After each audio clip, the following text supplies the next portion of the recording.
The message appeared on her phone just as she was lighting a candle beside her couch. Everyone's staying home due to the ice storm. Christmas dinner is cancelled. Stay safe. It was signed Mom. Maya stared at the screen, disappointment washing over her like cold rain. She understood, of course. Nashville winters could be unpredictable, but a small ache still formed in her chest. Christmas had always been her favorite day of the year, the one time her family gathered under one roof. She sighed, placed the phone down, and tried to push the sadness away. "Guess it's just me and hot chocolate this year," she murmured to herself, forcing a small smile. She had no idea that this simple text message would unravel everything she thought she knew about her family, and that by the next morning, the illusion of belonging she had clung to her entire life would shatter forever.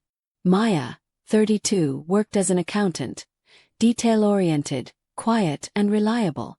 She was the sort who remembered everyone's birthdays but whose own went unnoticed. In her family, she had always been the serious one, a title that sounded like respect but carried a faint sting of dismissal. Her younger sister, Alina, was the golden child, spontaneous, glowing, adored. "You're too uptight," her mother often teased, though Maya could never tell whether it was affection or criticism. That Christmas morning, she decided to make the best of her solitude.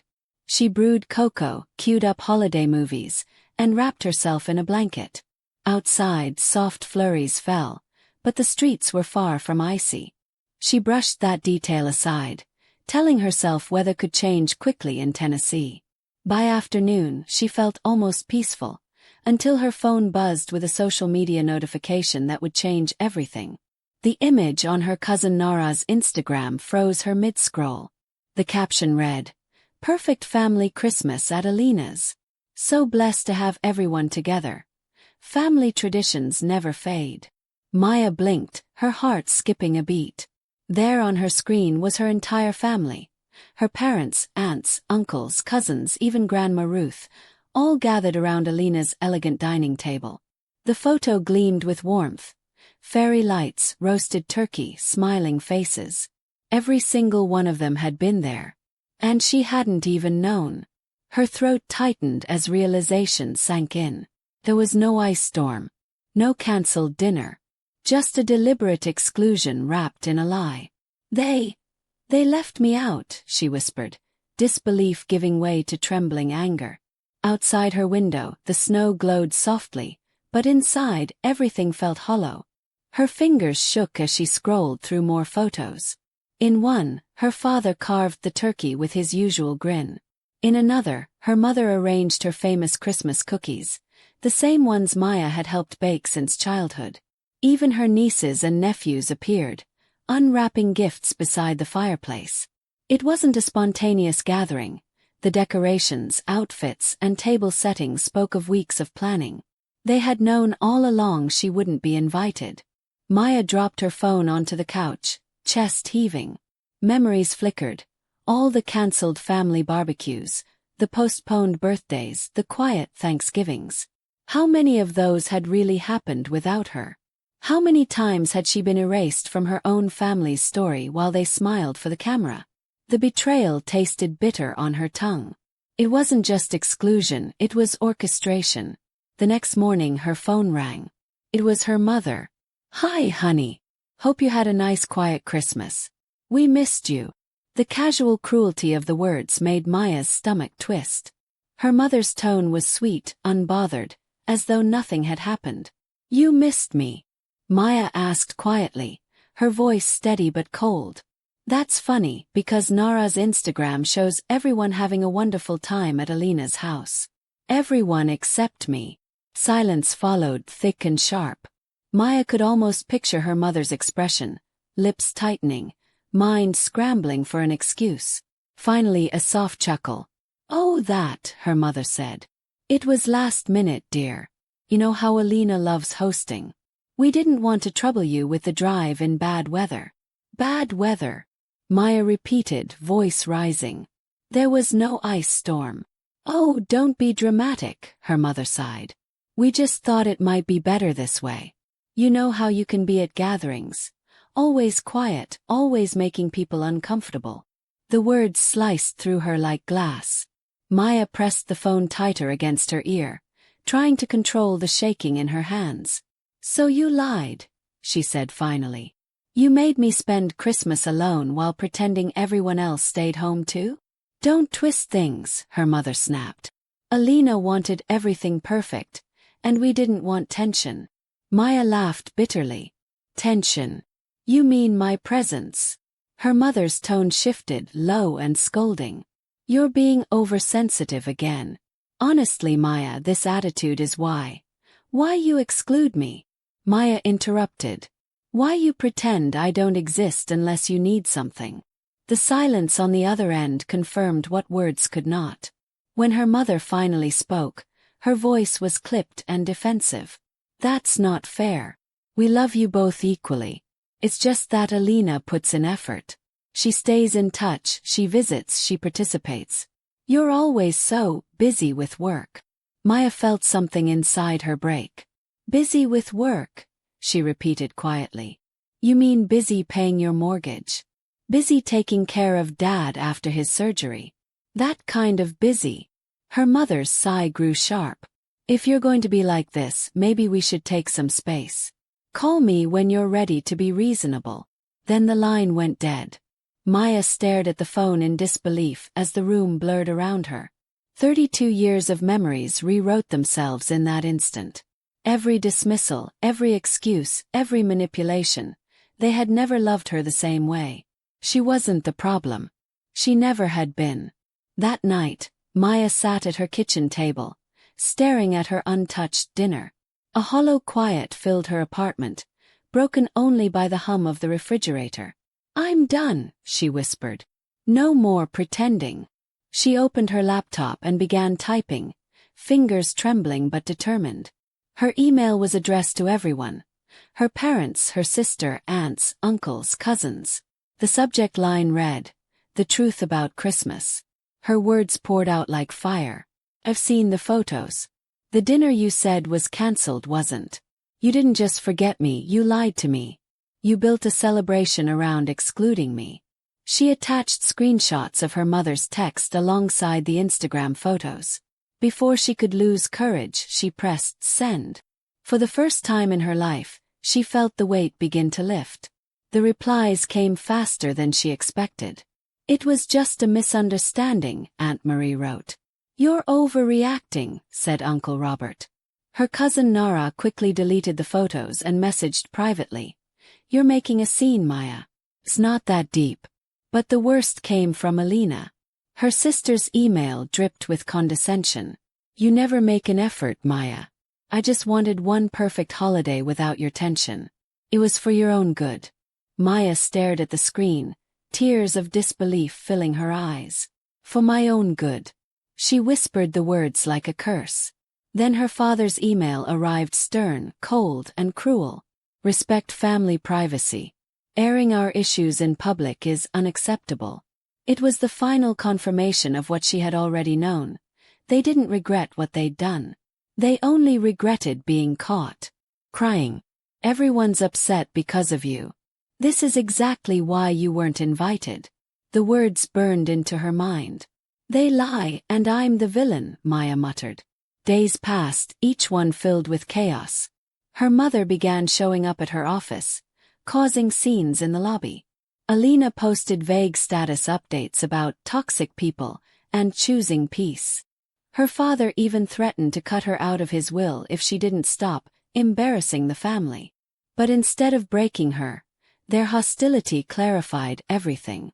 For the first time, Maya saw her family clearly, not as victims of misunderstanding, but as architects of manipulation. She realized then that this wasn't just cruelty, it was control. And she was finally done being controlled. A week after Maya sent her email, she received a message that would change everything again.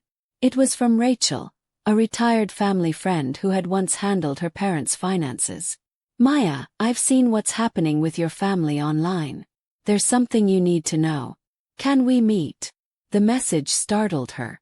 Rachel had always been kind but distant, the sort who avoided gossip. Curious and uneasy, Maya agreed. They met the next day at a quiet cafe downtown. Rachel looked nervous, a manila envelope clutched tightly in her hands. "I've carried this guilt for years," she said softly. "Your father swore me to secrecy, but after seeing how they're treating you, I can't stay quiet anymore." She slid the envelope across the table. Maya frowned. "What is this?" "Proof," Rachel whispered. "Proof of what they did to you." Inside the envelope were neatly stacked papers, bank statements, legal forms, and signatures that looked hauntingly familiar. Maya's heart began to pound as she flipped through the pages. Rachel spoke quietly, her voice trembling. "Your grandfather left a trust fund for you, nearly $300,000. It was meant for your education and future investments." Maya looked up sharply. "That can't be right. I never received anything." Rachel nodded grimly. "Because your father transferred it to Alina's account instead. He told me it was family approved. I believed him until now." Maya's hands shook as she stared at the proof. Every sleepless night working overtime, every loan she had struggled to pay off, all while her sister lived comfortably on stolen money meant for her. "He stole my inheritance," she whispered. Rachel nodded, tears glistening in her eyes. "And that's not all." Rachel pulled out another set of documents, property deeds, signed authorization forms, and a power of attorney Maya vaguely recognized. "Do you remember signing this when you were 18? Rachel asked. Maya frowned. "They said it was for medical emergencies." Rachel sighed heavily. "It wasn't. That document gave them full control over your financial assets. Your grandfather also left 2 small properties meant to be divided equally between you and Alina. They sold them both under your name." The cafe around them faded into silence. Maya's throat felt dry, her chest tight. "So they've been stealing from me for years," she murmured. "And pretending I was the selfish one." Rachel placed a hand over hers. "They've been using your inheritance to fund Alina's yoga retreats, her studios, her entire lifestyle. Maya, what they did is not only wrong, it's criminal." Maya sat frozen, staring at the evidence that redefined her entire life. All the times her parents had praised Alina for her courage while calling Maya boring, they'd been using her money to build Alina's dreams. Every loan they'd asked from her, every guilt trip about family support, it had all been manipulation. "Why are you telling me now?" Maya asked quietly. Rachel's eyes filled with remorse. "Because I saw your mother's posts online, calling you unstable. They're trying to destroy your credibility before you discover the truth. I won't let them succeed." Maya closed the envelope slowly, determination hardening her features. "Thank you, Rachel," she said firmly. "You've done more for me in one afternoon than my family has in 30 years. As she walked out of the cafe, the cold air hit her face like a baptism. She finally knew what she needed to do. Back in her apartment, Maya spread the documents across her dining table like a battlefield map. Numbers, transfers, dates, everything told a story of betrayal. She had spent her entire career catching small accounting discrepancies for clients, never realizing her own life was the biggest case of fraud she'd ever face. She picked up her phone and dialed a number she hadn't used in years. "Sarah Chen," came the professional voice on the line. "Estate fraud attorney. How can I help?" "You helped one of my clients last year," Maya said. "This time I'm the client. I need to prove financial theft, by my own family." There was a pause. Then Sarah replied calmly, "Tell me everything." And Maya did. For nearly an hour, she laid out every document, every betrayal. When she finished, Sarah's tone left no doubt. "This is solid evidence, Maya. We can take them to court." That night Maya barely slept. She sat awake, staring at the ceiling, reliving years of conversations through a new lens. Her parents' endless favoritism, her sister's effortless privilege, the guilt trips, the emotional manipulation. All of it was rooted in greed. They hadn't just preferred Alina. They'd built her success on stolen foundations. When dawn broke, Maya made her decision. She wouldn't beg for apologies or explanations. She wanted justice. She began organizing the documents, labeling files, highlighting key transactions, creating timelines. Her hands were steady now, her accountant's precision returning with purpose. "You wanted me invisible," she muttered, staring at her family's smiling photo on the fridge. "Now you'll see me clearer than ever." For the first time in her life, she didn't feel small. She felt powerful. By the end of the week, Sarah confirmed everything. "Your case is airtight," she said. "They used your inheritance unlawfully. We can press criminal charges or negotiate restitution." Maya hesitated. "If I file charges, it'll destroy them." "They destroyed your future first," Sarah replied gently. Maya knew she was right. Still, a small part of her wanted to give them one final chance to do the right thing. So she arranged a meeting, a final confrontation. She sent the message in the family group chat. "I need to discuss something important. Please come to my apartment Saturday at noon." Predictably, her mother replied first. "I'm glad you're ready to talk, sweetheart. Let's fix this like a family." Maya almost laughed. They thought she was surrendering. They had no idea what awaited them. Saturday arrived cold and bright. Maya arranged 3 folders neatly on her dining table, one for each of them, her mother, father, and Alina. Inside were copies of the financial evidence, Rachel's signed statement, and a letter from Sarah outlining their legal options. Return the stolen money and sign a written confession, or face prosecution. She sat waiting as the doorbell rang. Her parents entered first, all smiles, followed by Alina, who looked smugly composed. "Maya," her mother began warmly, "we're so glad you've come to your senses." Maya slid the folders across the table. "Before you say anything," she said evenly, "read these." Her father's smile faltered. Alina frowned. The sound of pages turning filled the room, followed by silence that felt like thunder. Her father's face drained of color as his eyes scanned the numbers. This isn't what it looks like," he stammered. This isn't what it looks like," he stammered. "You're trying to blackmail your own family," her mother snapped, standing abruptly. Maya leaned back in her chair, calm as ice. "Blackmail," she echoed. "No. I'm giving you a choice. Return what you stole, with interest, and sign the confession. Or the police will handle it. Rachel's already agreed to testify." Her mother's voice rose in panic. "Rachel had no right. You had no right," Maya cut in sharply. "You took everything my grandfather left for me. You forged my signature. You made me pay for your house with my own inheritance." Alina's voice cracked. "I didn't know. They said it was savings." "Don't lie," Maya replied.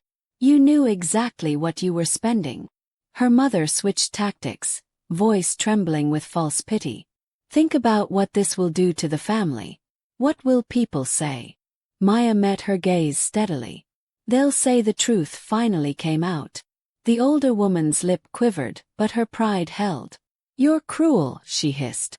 "You've always been jealous of Alina." Maya almost smiled.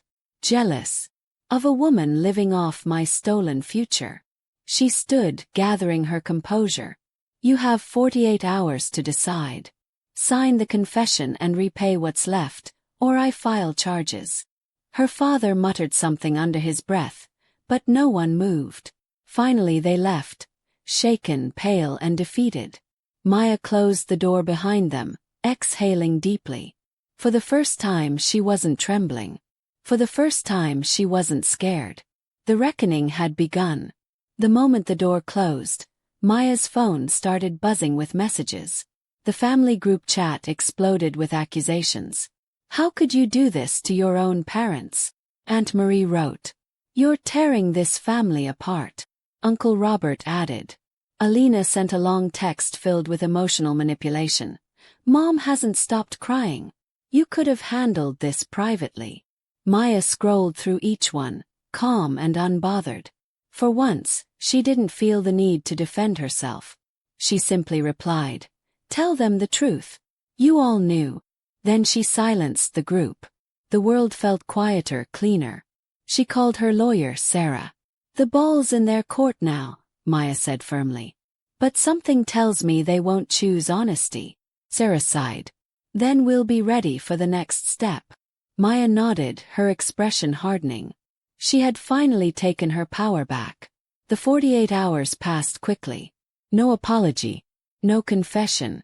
No repayment. Instead, Maya's parents tried to erase the evidence. They closed accounts, transferred assets, and even called Rachel to intimidate her into silence. "They're panicking," Rachel told Maya over the phone. "Your father just threatened me with a lawsuit." Maya's lips curled into a cold smile. Good. That means he's scared. What her family didn't know was that she had already made copies of everything. The evidence was safely stored in cloud drives, USB backups, and encrypted emails sent to Sarah. On Monday morning, Maya walked into the courthouse with quiet determination and filed official charges for financial fraud and estate theft. That same afternoon, search warrants were issued. The system her parents thought they controlled was now turning against them. The first to fall was her father. The police showed up at his office during a board meeting. Cameras flashed, colleagues whispered, and within minutes, the man who had spent years preaching about family values was escorted out in handcuffs. Maya watched the footage online, emotionless. "It's surreal, isn't it?" Sarah said when she called. "You expected to feel vindicated, but mostly it just feels quiet." Maya nodded slowly. "Yes, I don't feel happy. Just free." The next arrest came hours later. Her mother was taken during a charity luncheon, surrounded by society friends who had once admired her. The same people who'd praised her for her perfect family now looked on in shock as officers led her away. For Maya, it wasn't revenge. It was truth finally standing taller than appearances. Alina's downfall was loud and public. Her yoga studio, the one funded by Maya's inheritance, was seized as part of the investigation. Reporters crowded the entrance as clients demanded refunds. Maya watched from her office window as her sister's carefully curated world unraveled. Alina called, her voice trembling. "You've ruined my life." Maya stayed silent for a long moment before replying softly. "I didn't ruin it, Alina. You built it on my stolen future." There was nothing more to say. When she hung up, she didn't cry. Instead, she poured herself tea and stared out the window, feeling a strange peace settle inside her. The mask her family had worn for decades had finally cracked, and sunlight was pouring through. The following week, the local newspaper ran the story under the headline, "Prominent Family Accused of Inheritance Fraud." Her parents' names were printed in bold. The article detailed the forged documents, the embezzlement, the misuse of trust funds. Within hours, the story spread across Nashville. Relatives who had ignored her emails now flooded her inbox with shocked apologies. "We didn't know, Maya. We're so sorry." But Maya didn't respond. Forgiveness wasn't hers to give. Not yet. She forwarded the article to Sarah with a single message. "They wanted control. Now everyone sees who they really are." Sarah replied simply, "Justice served." And for the first time in years, Maya allowed herself a small, genuine smile. Months passed as the case moved through court. Her parents tried every tactic: denial, blame, emotional pleas. But the evidence was too strong. Rachel testified confidently, explaining every transaction. Maya sat quietly behind her lawyer, watching the people who had raised her stumble through their lies. When her father took the stand, his voice broke. "We were just trying to help the family," he insisted. Sarah leaned toward Maya and whispered, "Classic deflection." Her mother wept dramatically, claiming misunderstanding. Alina stared at the floor, avoiding her sister's eyes. When the verdict was finally read, Maya didn't even breathe. Guilty. Her parents were sentenced to restitution and community service, their reputation destroyed. Alina was ordered to repay the misused funds through seized assets. The courtroom buzzed, but Maya just sat still, calm, composed, free.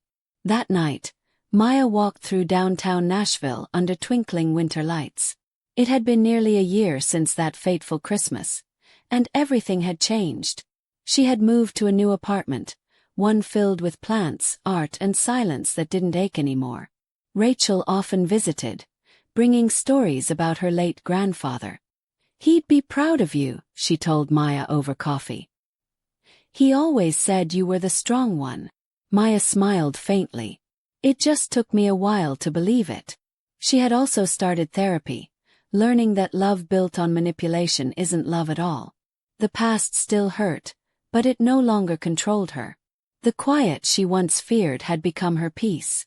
In the spring, Maya accepted a new job offer in Denver, a promotion that doubled her salary and promised a fresh start. She sold her old furniture, packed her life into boxes, and left Nashville behind. The morning she moved, she stood in her empty apartment one last time, looking around the space where her life had unraveled and rebuilt itself. "Goodbye," she whispered. "And thank you for setting me free." In Denver, she bought a small townhouse with mountain views and a cozy fireplace. Her new colleagues admired her professionalism, unaware of the storm she had survived. She didn't tell her story often, but when she did, it wasn't with bitterness. It was with quiet strength.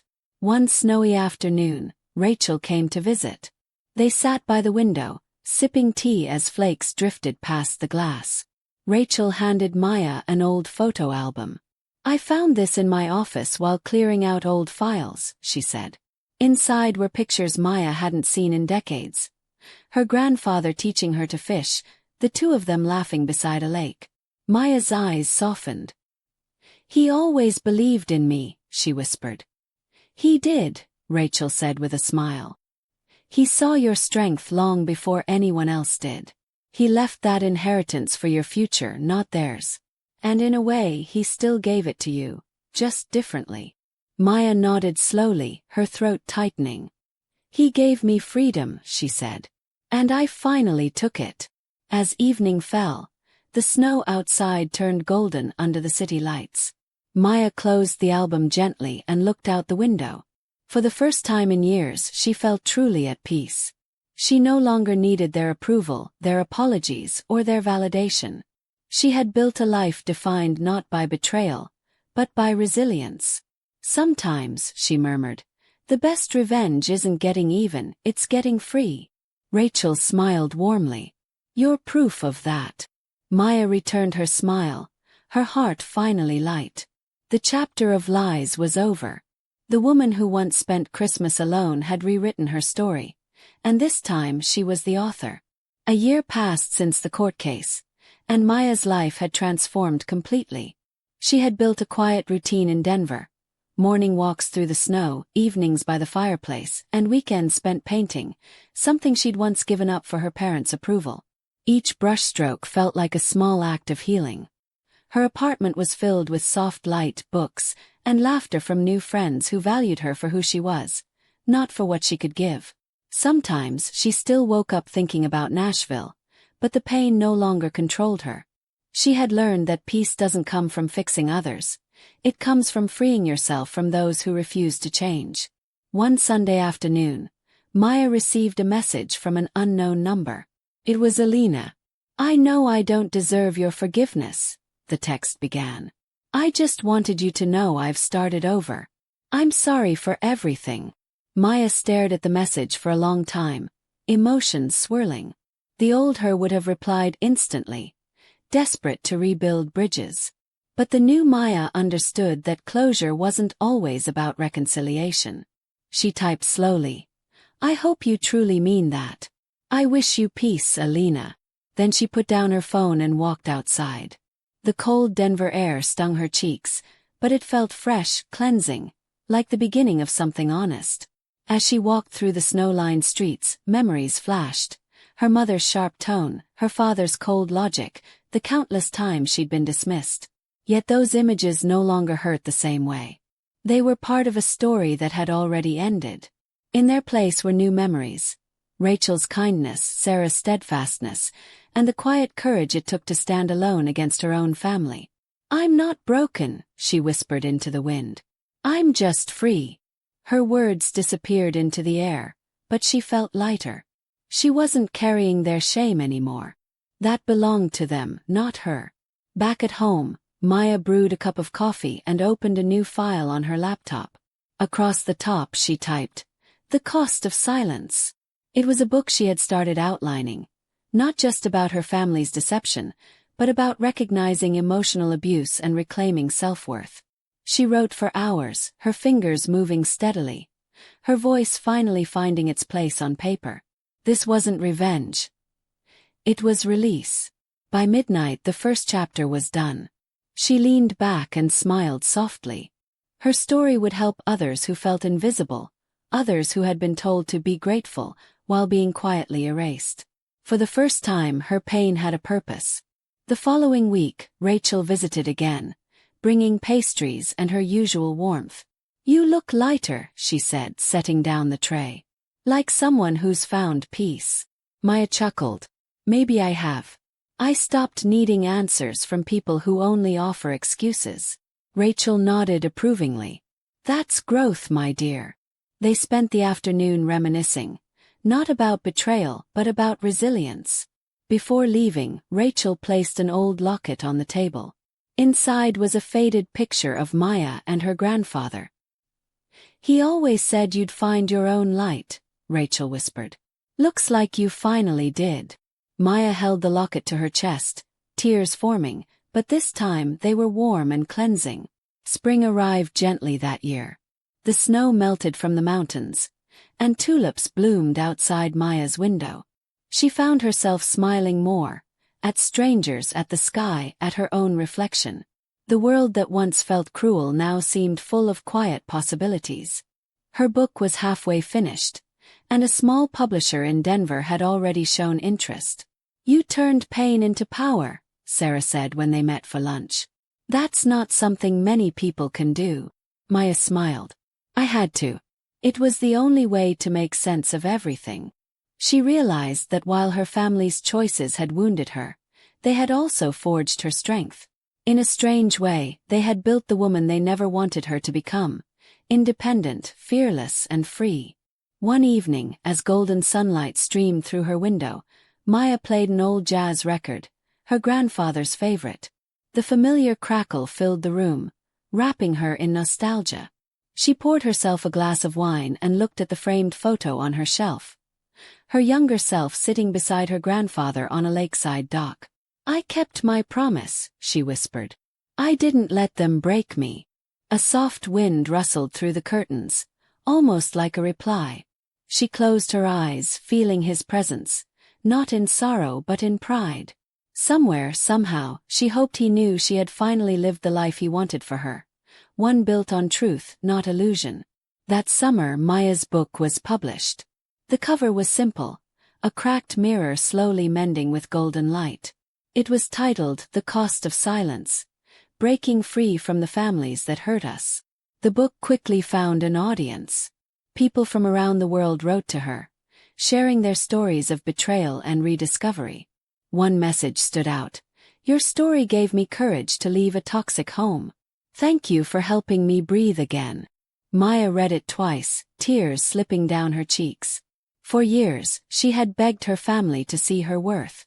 Now strangers did, not because of blood but because of truth. Months later, during a live radio interview, the host asked, "If you could say one thing to the people who hurt you, what would it be?" Maya smiled thoughtfully. "I'd say thank you," she replied. The host looked surprised. "Thank you." Maya nodded. "They taught me everything I never want to be. And because of them, I learned that strength doesn't come from being accepted. It comes from walking away." The studio fell silent for a moment before erupting into applause. Maya's eyes glistened, but she didn't cry. She had already shed all her tears. Now she was building something new, something only hers. On Christmas Eve the following year, Maya sat by her fireplace, wrapped in a soft blanket, sipping cocoa just like that first lonely night. Only this time she wasn't lonely. Friends filled her living room, laughter echoed through the air, and warmth replaced the cold silence she once knew too well. As snow drifted gently outside, she glanced at the locket hanging near the window and smiled. "Merry Christmas, Grandpa," she whispered. "I finally made it home." Her story had come full circle, not the home she was born into, but the one she built from truth, courage, and peace. And as the night deepened, Maya realized something simple yet profound. Sometimes, family isn't who you're born to, it's who helps you find your freedom.